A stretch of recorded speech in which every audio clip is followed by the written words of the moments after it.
ازيكم يا شباب؟ دي القصة الكاملة لدونالد بليك، اخو ثور المجنون، او مش مجنون، هو تقدر تقول عليه كده اتظلم من اودن. في الوقت اللي ثور فيه بقى ملك اسجارد، دونالد بليك كان بيعاني لوحده بعد ما عائلته اتخلت عنه. دلوقتي اتحرر من سجنه وراجع للانتقام. بس كده قبل ما نبدا ما تنساش تعمل لايك، اعمل سبسكرايب، اعمل لي فولو على الانستا هتلاقيه في وصف الفيديو، ويلا بينا. عشان تفهم القصة لازم تعرف حاجة. من قديم الأزل أودين كان بيحارب تنين عملاق، تنين اسمه اولد سيربنت. كان العدو اللدود لأودين وقوي لدرجة ان قتالهم اخد مئات السنين. أودين بيكبر في السن واكتشف انه مش هيقدر يكمل القتال ده للأبد، وابنه ثور لازم يكمل مكانه، فعمل حاجة غريبة جدا. ابنه ثور في الوقت ده كان شاب متعجرف ومتهور ومش مسؤول، وهنا أودين ألقى عليه بتعويذة قسمت جسمه نصين، او خلق شخصية تانية ليه، شخصية اسمها دونالد بليك الجراح العبقري. دونالد بليك ده قوي زي ثور بس طيب ومسؤول، مهمته انه يعلم ثور المسؤولية، ولو دونالد بليك اتعرض لخطر فالعصاية اللي في ايده بيقدر يضربها في الارض بقوة ويستدعي ثور لارض الاحياء. طب لما يستدعي ثور لارض الاحياء بليك نفسه بيروح فين؟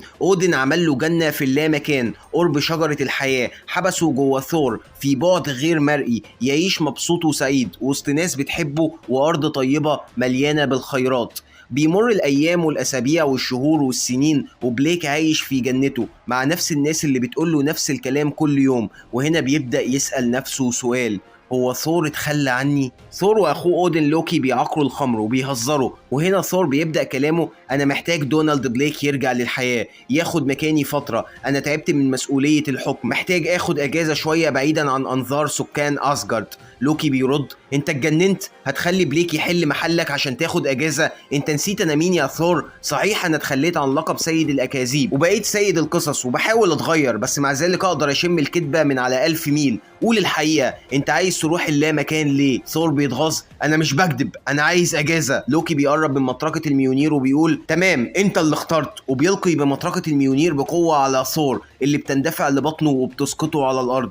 لوكي بيكمل شربه وبيقول: انت كنت فاكر اني مش هعرف انك بدأت تفقد السيطرة على الميونير وان اي حد دلوقتي يقدر يرفعها؟ سحر اسجارد القديم ابتدى يتلاشى، في حاجة غلط بتحصل. ثور بيبص في الارض وبيقول: الحل الوحيد ان استدعي بليك لارض الاحياء واروح انا للامكان، وهناك هقدر اخاطب ارواح الملوك القدامى واعرف ايه اللي بيحصل ليا ولمطرقتي. ممكن يا لوكي تغطي عن غيابي قدام ليدي سيف؟ لوكي بيبص: انت مش بس عايزني اغطي غيابك، انت عايزني ارعى دونالد بليك، شخصيتك التانية اللي هتطلع مكانك، عايزني اكون دادا للطبيب الساذج. تمام انا هعمل كده، بس هتبقى مدين ليا بخدمة كبيرة هطلبها منك في المستقبل يا ملك اسجارد. ثور بيرد: شكرا اخي. ثور بيرفع مطرقته وبينزل بيها على الارض بكل قوته، بيخلق طاقة كونية جبارة بتنقله للامكان وبتطلع دونالد بليك لارض الاحياء. اثناء سقوط ثور لجنة بليك بيلاقي الملوك القدامى بيبعدوا انظارهم عنه، مش حاسين بغضب منه ولا بيأس، بيبعدوا انظارهم في عار وذنب بسبب اللي حصل. ففي مملكة دونالد بليك في حاجة غلط حصلت، وبليك استيقظ وفقد عقله بالكامل. ثور بيبص قدامه بيتفزع من المنظر، آلاف القتلى على الأرض مطعونين مشوهين بشكل عنيف وفوضوي، السماء مظلمة والشمس لونها بقى أحمر من الدم والعنف. بليك كاتب بدم ضحاياه على الأرض والجدران كلمات زي: ليه استيقظت؟ أنا في الجحيم.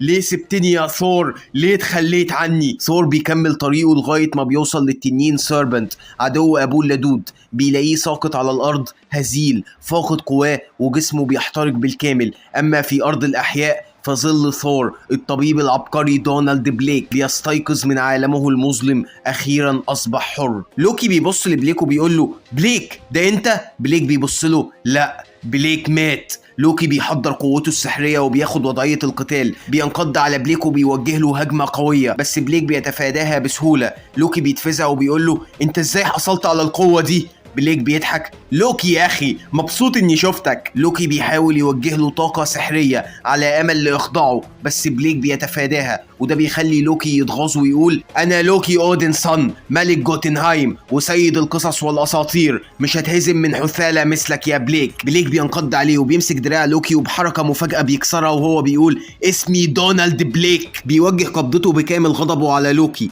بيسقطه وبيكمل: انا دكتور بليك لن أخضع لإله مرة تانية، مش هكون وعاء لثور يستدعيني ويخبيني في أي وقت. مفيش مكان هتهربوا مني فيه أيتها الآلهة المزيفة، أنا مش ثور ومش هرجع تاني للجحيم. وبيكسر العصاية اللي اداها له أودن عشان يضربها في الأرض ويستدعي بيها ثور ويبدلوا أماكنهم سوا.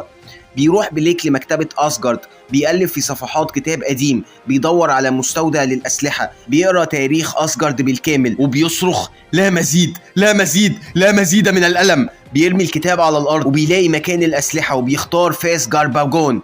هناك بتقتحم عليه المكان ليدي سيف ومعاها بيتا بيري وفولستاج. ليدي سيف بتأمره يسلم نفسه ويترك سلاحه. بليك بيضحك صارخا حسنا سأترك سلاحي، وبيرمي بسلاحه بمنتهى القوة على ليدي سيف، وقبل ما الفاس يوصل لراسها ويقتلها على الفور بيمسكوا بيتا بيري وبينقذها. بليك بيفتح ايده وبيقول يلا تعالي انا منسيتش اجيب معايا سكاكيني. بيتا بيري بيرد مش هتلحق تستخدمهم. بليك بيبتسم وبينقض على بيري وبتحصل معركة شرسة. بليك بيقدر يغفل بيري وبيطعنه بطعنة غائرة في ظهره. بيهتز بيري وبيفقد توازنه، وهنا بليك بيصرخ انت عارف انا وانت اصلا اخوات، احنا الاتنين مجرد ادوات صنعها اودن عشان يعلم ويسلي ابنه ثور. انا اقول لا مزيد، لا مزيد من الالعاب للملك، لا مزيد من الادوات، لا مزيد من العبيد. بيركع بيري على الارض وبليك عينيه بتشع ببريق ابيض وبيسحب منه قوة ثور المختومة جواه بالكامل. بليك بيصرخ لا مزيد من الكائنات المستحوذة على قوة ثور. بيري بيزحف على الارض عايز يوصل للفاس.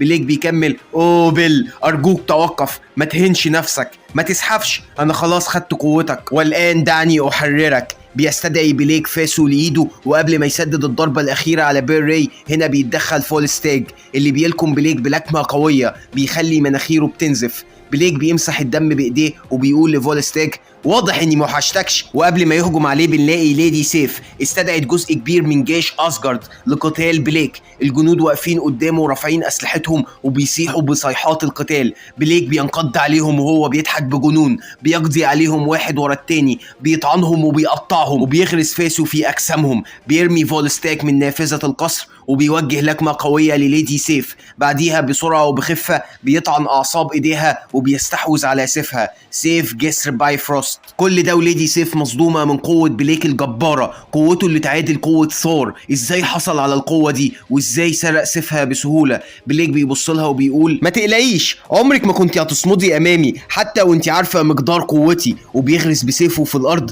بيفتح بوابة ضخمة بتنقل سكان كوكب أسجارد بالكامل الى البعد الدموي، مكان اقرب للجحيم. فولستاج بيساعد ليدي سيف على الوقوف، بتقول له ان بليك قدر يسيطر على قواها في ثواني. بيفتح بوابة بدون تدريب وبينقل أسجارد بالكامل. هنا في حاجة غلط بتحصل، ازاي عمل كده بالسرعة دي؟ والأهم من كل ده أين ثور بحق الجحيم؟ في الوقت ده ثور بيلف في مملكة بليك في اللامكان، بيصرخ لأي حد يسمعه، أي حد يلبي نداءه. وهنا بيسمع صوت من وراه أنا سامعك أيها الصغير. ثور بيلف وراه بيلاقي التنين سيربنت العملاق لسه ما ماتش. بيبصله بفزع وبيقول له باسم اودن ايه اللي حصل لك؟ التنين بيبدأ قصته أبوك أودن من زمن بعيد نفاني للمكان ده، بس قدرت أهرب منه، ومن ساعتها وأنا بحوم حوالين المكان عايز أحرر بليك، بس ما كنتش أعرف لأن أودن حاطط تعويذة قوية حوالين المكان زي جدار حماية بيمنعني من الدخول. في الوقت ده بليك بيوصل لكوكب الأرض، بياخد دش سخن وبيحلق دقنه وبيشتري بدلة جديدة وفي كتفه شنطة مليانة بأسلحة أخدها من أسجارد، وبيتمشى في شوارع أمريكا كإنسان حر. المهم التنين بيكمل كلامه لما مات أودن قوة أودن وسحره انتقلوا ليك انت، والتعويذة اتكسرت لمدة ثواني. قدرت اقتحم المكان ده ولقيت بليك، فهمت الحقيقة، حياته كلها كانت مجرد كذبة، هو مخلوق عشان يكون لعبة ليك انت يا ثور، مجرد أداة تعلمك المسؤولية. شاركت معاه قوتي واخترت انه يكون حليفي وبجانبي عشان نهزمك ونقضي عليك. بس فجأة استيقظت قوة أودن جواه، الأودن فورس، قوة ثور، وهنا جسمه ما قدرش يستحمل قوتي وقوة أودن في نفس الوقت. انهار عقله بالكامل واتجنن. استيقظ بليك بشكل جديد، ووسط غضبه وثورته ذبحني وقطع جلدي وخلاه درع يحتمي بيه، وفضل مستنيك تبدلوا أماكنكم سوا. بليك دلوقتي هو التنين، مش هيركع لحد، مش هيرتاح غير لما ياخد منك كل حاجة ويقتل كل اللي بتحبهم.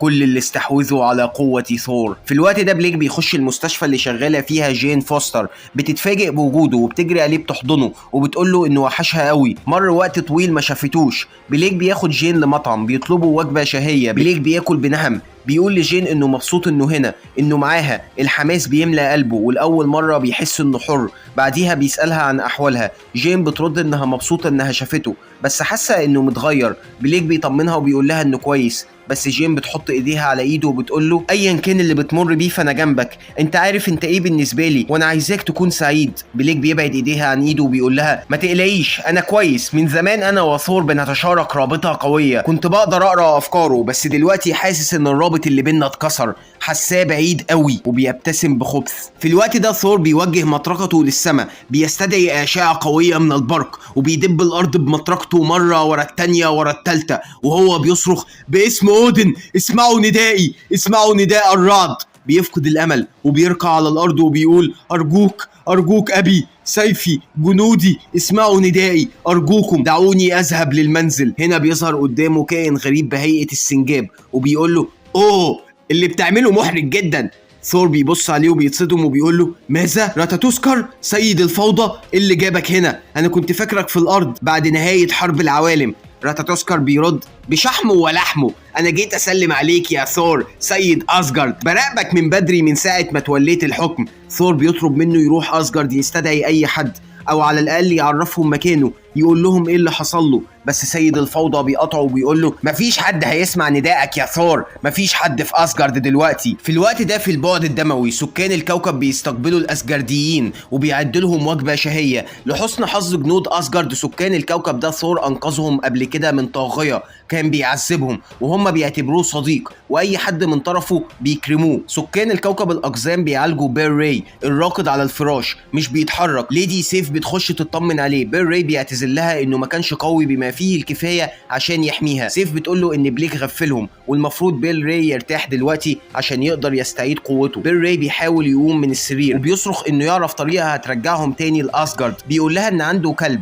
اسمه لوك جو كان معاهم لما حصل هجوم بليك على اسجارد، لازم يلاقيه لانه يقدر يرجعهم للمنزل. هنا ثوري وده كلب تاني خارج بيقول لهم ان لوك جو رحل من فتره، راح للارض عشان يقضي مهمه عاجله وهيرجع تاني ينقلهم. بليك لسه بياكل بنهم، بيطمن على جين اللي بتقوله انها شغاله دلوقتي في المشرحه كطبيب جنائي، بتساله هو بقاله قد ايه مبدل الاماكن مع ثور. بليك بيبص لها بنظرات مرعبه وبيقول لها مش بقالي كتير، قبل ما اجيلك كنت بزور اصدقاء قدامى. صحيح، هو فين اودن؟ ناس كتير بتقول مات وناس بتقول اختفى، انا مش لاقي اجابه في اي مكان. جيك بتضحك وبتقول له انا اخر واحده هتسالها عن اودن، انا واودن عمر ما كان ما بيننا وفاق اصلا بعد ما اتحولت لثور لفتره قصيره. هنا بليك بيتفزع وبيقول لها اتحولتي لايه؟ جين بتضحك وبترد انت بقالك كتير غايب يا بليك، انا خدت قوه ثور لفتره بسيطه وتحولت لليدي ثور وشاركت كمان في كذا معركه مع ثور. وهنا بسرعه قبل ما تكمل كلامها بليك بيرفع السكينه اللي بتاكل بيها وبيغرزها في ايديها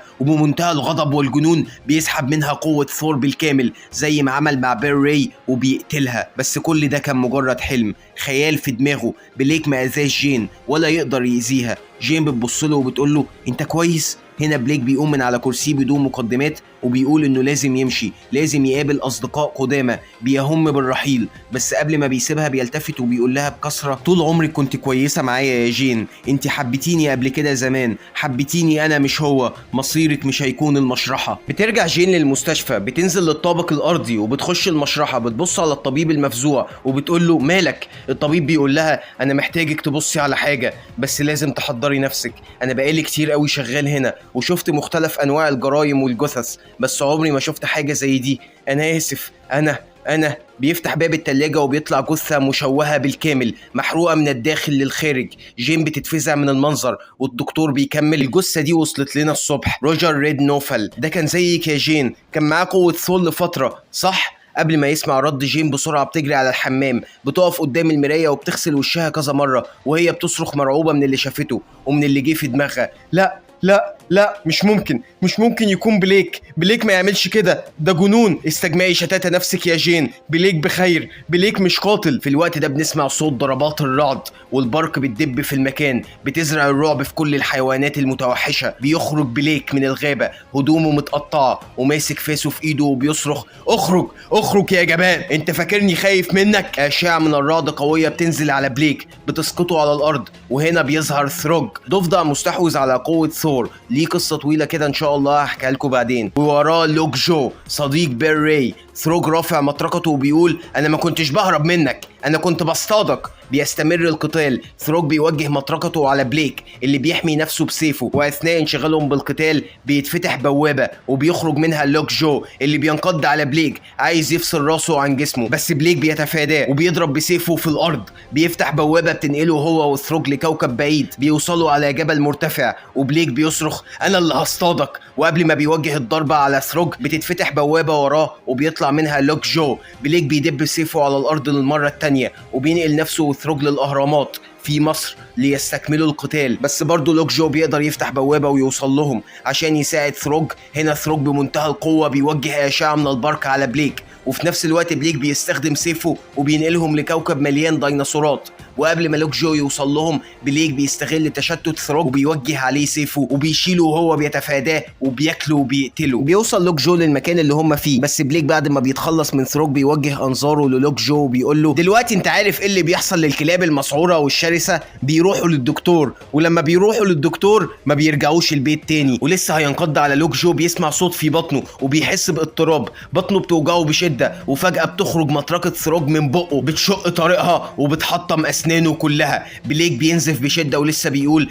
ايها الحق. بتندفع مطرقه ثور على بطنه وبتدفع ثروج للخارج من بقه. بيخرج ثروج وجسمه كله ملتهب من حمض معده بليك. بيستدعي مطرقته تاني لايده وبيقول لبليك: اين كنا ايها الوحش؟ بليك بيفقد صوابه وبيجري بمنتهى السرعه على ثروج عايز يقتله. ثروج بيقفز للسماء وبيوجه مطرقته على بليك، وقبل ما بيصطدموا ببعض بيتدخل لوك جو بيعض بليك من ايده وبيشتته وبيرميه في اتجاه ثروج اللي بيستدعي شعاع قوي من الرعد، وبينزل بكامل قوته على بليك بيهشم راسه وبيكسر مناخيره. بيسقط بليك على الارض وسط الغابه المدمره بسبب معركتهم الطاحنه، ولوك جو بيطلب من ثروج انهم ياكلوا بليك، بس ثروج بيشكره على مساعدته وبيرفض انهم ياكلوه، هم محتاجين يستجوبوه، لازم ينقلوه مكان تاني. جين فوستر بتلف شوارع نيويورك عايزه تروح لمقر الافنجرز. راحت الاول لبروس بانر بس ما لقيتوش موجود، فقررت تتصل بتوني ستارك يمكن يعرف مكان ثور ويلاقوا طريقه يساعدوا بيها بليك. بس فجاه بتسمع صوت ازاز بيتكسر وبتلاقي ثروج بيتحدف قدامها من قمه المبنى وبيسقط على الارض غرقان في دمه. ثروج بيبص لها وبيقول لها: ميس جين اهربي. جين بتبص مفزوعه وبنسمع صوت تحطم الزجاج لمره التانيه، والكلب لوك جو بيتحدف قدامها على الارض. وهنا بنلاقي دونالد بليك الجنون مالي عينيه وخانق دكتور سترينج بعد ما قدر يتحرر من السلاسل اللي مكتفاه. معلق دكتور سترينج على السطح وبيمتص منه طاقته السحريه. جين بتصرخ لبليك يتوقف وبتتحول لفالكري وبتطير ناحيه دكتور سترينج تساعده. بليك بيتصدم من قوتها الجديده، بعديها بيبتسم وبيقول: واضح فعلا ان في حاجات كتير ما بقتش اعرفها عنك. بليك بيرمي دكتور سترينج ناحيتها، جين بتمسكه وبتمنعه من السقوط. بعديها بيستخدم سيف الباي فروست اللي سرقه من ليدي سيف وبيفتح بوابه تنقله لعالم تاني. دكتور سترينج بيبص لجين في رعب وبيقول لها: جين اسمعيني، انا ما قدرتش اوقفه، رماني زي الاطفال بمنتهى السهوله. قوة أودن اللي امتصها خلته لا يقهر، لما كنت بستجوبه قدر يتحرر من أسره، وبعدها حطني في تنويم مغناطيسي وابتدى يشوف ذكرياتي. عرف إن مصدر قوتي السحرية هو نفس مصدر قوة أودن. الطاقة السحرية الجبارة اللي استعرتها من أسجارد عشان أهزم لوكي جاية من مكان واحد بس، مكان بيدينا كلنا طاقتنا وقوتنا. بليك عرف المكان ده ودلوقتي متجه للمصدر نفسه، لازم نلحقه قبل فوات الأوان. بنشوف بليك واقف قدام شجرة الحياة ماسك فاسه بايده وبيوجه ضرباته لجذع الشجره اللي بتنزف حمم بركانيه لونها احمر كالدم. بليك بيبتدي يشرب الحمم دي ويكتسب قوه مخيفه وهو بيصرخ: ابي هل تراني؟ هل تسمعني الان؟ جيك بتصرخ وبتستدعي حصان بيجاسوس من احصنه الفالكري اسمه مستر هورس. بتطلب من دكتور سترينج يتعافى هو وثروج، وهي هتجيب حد قوي يساعدهم في هزيمه بليك. بتطير بحصانها وبسرعه البرق بتوصل لكوكب مجهول. بتوقف الحصان امام حانه وبتأمره يستناها، وبتدفع باب الحانه برجلها بقوه وهي بتصرخ: انا عارفه انك ما بتحبنيش ايها الرجل العجوز، صدقني الشعور متبادل، انا زهقت من ولادك الاغبياء وتعبت من كتر ما بلم الفوضى اللي انت سببتها. اخرج من مخبأك ايها العجوز وفوق من كؤوس الخمره اللي حواليك والا هجبرك تفوق. حان وقت تنظيف الفوضى اللي سببتها يا اودن. بنلاقي اودن بيبص لها وفي ايده ازازه خمره فاضيه وما بيقولش ولا كلمه. عندما كان اودن ملك كان عنده حلم، شغف، كان بيستمتع بالقتال، بس مع الوقت كبر في السن وقوته خارت واضطر انه يسلم العرش لابنه ثور ويتقاعد، وهنا فقد شغفه في الحياة. والأسوأ من كل ده نيران الحب اللي بينه وبين مراته فريا اختفت. حاول يسترجع الشغف، خدها وسافروا لأماكن كتير، بس للأسف حبهم لبعض مات، وهنا فريا قررت تسيبه وأودن قرر يدفن نفسه وسط كؤوس الخمرة وملذات الحياة. جين بتضرب أودن بمنتهى القوة، بتدفعه خارج الغرفة، بعديها بتبصله مصدومة وهو بيحاول يقوم وبتقول له: انت ضعيف كده ليه؟ أودن بيبص لها وبيقول لها: ما تخلطيش الرحمة بالضعف، بس انا هرضيكي واخليكي تشمتي فيا. انا لما اتخليت عن الحكم اديت قوتي كلها لثور ابني، وقررت اعزل نفسي عن اي حاجة ليها علاقة بأسجارد. بعد العمر ده فمن حقي اتقاعد. ثور يقدر يحل مشاكله بنفسه، اما انتي فاغربي عن وجهي. هنا جين بتبص له وبتقول له: دونالد بليك هرب من الجحيم اللي انت كنت حابسه فيه، قتل التنين وخد قوته كامله، حط ابنك ثور مكانه ومش عارف يهرب، نقل سكان اسجارد البعد دموي اشبه بالجحيم، ودلوقتي بيتغذى على دماء شجره الحياه. اودن وشه بيتقلب وبيرزع كاسه في الترابيزه وبيقول لها تستناه، هيجيب درعه ويجي. في الوقت ده في البعد الدموي ليدي سيف وبيتر راي بيل بيجمعوا اسلحتهم، بيحاولوا يجهزوا نفسهم للقتال، مستنيين اي حد يجي وينقذهم. بتتفتح بوابه قدامهم وبيظهر قدامهم دكتور سترينج ولوك جو وثروج. دكتور سترينج بيبص لهم وبيقول لهم: اسف اني اتاخرت عليكم، بس للاسف كنت بتعامل مع مشاكل سببها الملك ثور. ايه ده؟ ما كنتش متوقع انكم كتير قوي كده. مش مهم، يلا بينا نخرج من هنا ونلحق بليك قبل ما يتسبب في دمار العالم. هنا بيخرج من وراء الظلال لوكي، وكلنا عارفين ان لوكي ودكتور سترينج اعداء من زمن بعيد جدا. لوكي بيضحك بخبث وبيقول لسترينج: مرحبا سترينج، سمعت انك محتاج مساعدتي. سترينج بيرد بتهكم: مرحبا لوكي. لوكي بيكمل: انا عارف ان انا وانت مش بنتفق على حاجات كتير، بس انا هكون الراجل الكبير فينا وهقول لك اني محتاج مساعدتك زي ما انت محتاج مساعدتي بالظبط. ايه رايك نحط خلافاتنا على الجنب ونحارب عدونا المشترك؟ في الوقت ده بليك بينهال بسيفه على شجره الحياه، بيقطعها ومن دمائها بيرتوي وبتزيد قوته. بينادي على اودن بكل قوته، بس فجاه بتصدم بجسمه مطرقه ثروج بقوه بتسقطه. بليك بيقوم وهو مبتسم وبيقول: حظي جيد اليوم، وفرت علي عناء اني اروح لك، مبسوط انك جيت بنفسك لقدرك. بيبص وراه وهنا بنلاقي ثروج واقف وراه جيش اسجارد ودكتور سترينج وجين وليدي سيف، وهو بيقول: حظك قارب على الانتهاء يا بليك. بليك بيحضر نفسه للقتال، ماسك في ايده فاسه، وقبل ما ينقض على ثروج بتظهر ايد من وراه وبترميه على الارض بمنتهى القوه لدرجه انه بيكسر راسه. بليك بيقوم وهو مبتسم: اخيرا جيت يا ابي. اودن بيقف بجبروته وبكامل درعه امام بليك الساقط وبيقول له: انا مش ابوك، انت مجرد شبح بالنسبه لي، بس لو عايز تتعاقب فمبروك، لقد حصلت على انتباهي. بليك بيبص له وبيقول له: انت فاكر اني خايف منك؟ اودن بيرد: ممكن ما تكونش خايف مني، انا مجرد رجل عجوز، بس تفتكر دماء شجره الحياه اللي بتنزف دلوقتي بتروح على فين؟ القوه الجباره اللي اطلقتها مين بيمتصها غيرك؟ بليك بيكتشف الحقيقه وبيبص لابوه في رعب، وهنا بنشوف ثور بيلتهم دماء شجره الحياه اللي بتسقط في اللامكان، بيطلق الميونير للسماء وبيستدعي عاصفه من البرق قويه بتشق الارض وبتدمر المكان، وهو بيصرخ: انا ثور، انا سيد الرعد، سيد العواصف، انا ملك اسجارد، اسمعوا ندائي وارتعبوا. بليك، هل تسمعني؟ هل تسمع صوت الرعد؟ تريد القوة؟ سأعطيك القوة، سأعطيك كل شيء. هنا ثور بيستدعي غربان أسجارد للامكان. الغربان بيقولوا له إنه مش هيقدر يهرب من هنا، إنه محبوس هنا طول ما بليك في أرض الأحياء، لازم يبدل مكانه معاه. ثور بيقول لهم إن جسمه محبوس هنا بس روحه تقدر تهرب من المكان. الغربان بيقولوا له إنه محتاج وعاء روحه تسكن فيه وتسيطر عليه. ثور بيضحك وبيقول: أنا عندي الوعاء المناسب. وفجأة بيتلقى بليك ضربة قوية بتطيح بيه لمنتصف جسر بايفروست وبتسقط فاسه عن إيده. بيبص قدامه في فزع وبيسمع صوت: تريد القوة؟ تعال وخذها إن استطعت. بنشوف روح ثور مستحوذة على جسد المدمر واقف قدام بليك مكشر أنيابه ومفيش رحمة جواه. بيقف ثور المدمر ووراه أودن ولوكي. أودن بيوجه كلامه على بليك: استسلم يا بليك لو عايز تعيش. بليك بيستجمع قوته وبيرد بغضب: عايز اعيش؟ انا كنت كل اللي عايزه اني اعيش، بس انت ما سمحتليش، حبستني زي الكلب في الجحيم. ليه عملت فيا كده؟ ليه خلتني اتألم؟ ثور بيطلق نيران المدمر الحارقة على بليك بقوة وبيقول له: تتألم؟ انا هوريك معنى الألم. بيجري على بليك بسرعة بس بليك بيقوم وبيستدعي مطرقة الميونير لإيده، بس ثور مش بيديله فرصة وبينزل عليه بكامل غضبه، لكمات متتالية وضربات قاسية. ما بيديش فرصة لبليك يرد عليه، ضرباته بتزيد لدرجة ان الميونير بتسقط من ايد بليك على الارض. ثور بيقف قدام بليك وبيقول له: لا مزيد من الكلمات. بليك بيقوم ببطء بيستجمع ما تبقى من قوته وبيرد: اتفق. وبلحظة مفاجأة بيهجم على ثور وبيقرب من وشه وبيستخدم قدراته عشان يمتص منه قوة أودن بيصرخ: كفاية، وبيستدعي الميونير لإيده، بس قبل ما بتوصل الميونير لإيده بيمسكها بيتا راي بيل اللي بيسترجع قوته كاملة من جديد وبتغمره قوة ثور وبيقول: انت معاك سلاحك يا أودن، اعذرني محتاج استعير الميونير شوية. بيلف الميونير بسرعة بيخلق عاصفة رعدية وبيرميها على بليك، بيحطم ظهره وبيسقطه على الأرض. هنا بيتدخل دكتور سترينج وبيستخدم قدراته وبيكون تعويذة تكتف بليك وتمنعه من الحراك.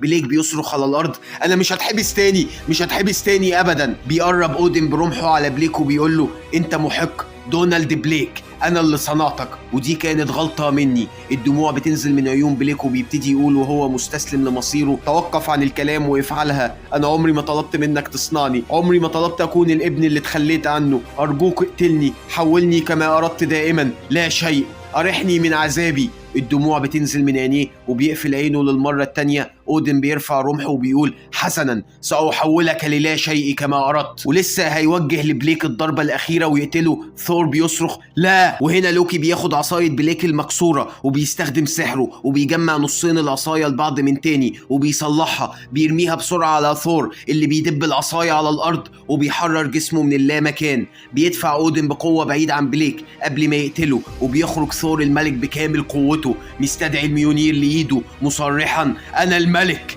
أودن بيركع على الأرض أمام ابنه ثور وبيقول: بني، دي كانت مشكلتي، أنا اللي عملت كل ده، سيبني أصلحها. ثور بيبصله وبيقول له: فعلا دي كانت مشكلتك، كل ده كان بسببك وانا مش مسامحك عليه، مش هسامحك دلوقتي، ارحل عن المكان وبلغ تحياتي لأمي. أودن بيبص في الأرض في كسرة وبيقول: حسنا بني. ثور بعديها بيطلب من دكتور سترينج يفك أسر بليك. بليك بيبص له مصدوم: انت ليه بتعمل كده؟ ليه حررتني؟ ثور بيقرب منه وبيقول له: لانك اخويا، مش هسيب حد يقتلك، الدماء اللي بتجري في جسمك هي نفس الدماء اللي في جسمي. بيقرب منه وبيكمل: بس ده مش معناه اني سامحتك. بيرفعه للسما وبيقول له: انا عمري ما سبت فرصة في اني اربي اخواتي لما يخرجوا عن السيطرة. بيوجه عليه طاقة برق قوية وسط توسلات بليك وبيحرق جسمه وبيفقده الوعي. لوكي بيقرب من ثور وثور بيقول له: هنعمل ايه معاه؟ لوكي بيرد: هو فعلا كان شر كبير، سبب ألم ومعاناة لناس كتير، بس لازم تفهم ان كل اللي عمله ده ما كانش اختياره. هو ما اختارش ان أودن يصنعه ويرميه في الجحيم، ما اختارش انه يتولد في عيلتنا دي، سيبني انا اتعامل معاه. ثور بيرد: هتعمل معاه ايه؟ لوكي بيجاوبه: اخي، انا مش عايز اكدب عليك، ما تسيبنيش اكدب عليك دلوقتي. بيستعيد بليك وعيه وبيلاقي نفسه مربوط بسلاسل في اعماق جوتنهايم، بيترعب وبيصرخ في ألم. لوكي بيبص له وبيقول له: ما تقلقش، انت في المنزل، انت عايز تكون حقيقي، عايز تكون اله، وانا هخليك اله، هخليك تاخد اللقب اللي انا اتخليت عنه. مبروك يا دونالد، انت الان سيد الخداع والاكاذيب. بنلاقي تعبان عملاق سيربنت بيقرب من بليك وبينزل من بقه سم حارق على عيون بليك بياميه وبيدوب جسمه. بليك بيصرخ في ألم فظيع ولوكي بيسيبه وبيقفل الباب وسط توسلات وصيحات بليك بالرحمة. اللي ما فهمش الثعبان ده بينتزع جسم بليك وبيحوله لسيد الخداع والأكاذيب. وتنتهي القصة على كده يا اخوانا. اتمنى تكون عجبتكم، لو عجبتكم ما تنسوش تعملوا لايك، اللايك مهم يا اخوانا، زقوا شوية معايا الفيديو، اعملوا سبسكرايب لو لسه اول مرة في القناة، فعلوا جرس التنبيهات لو حبيتوا الحلقة وحابين المحتوى، وبيس.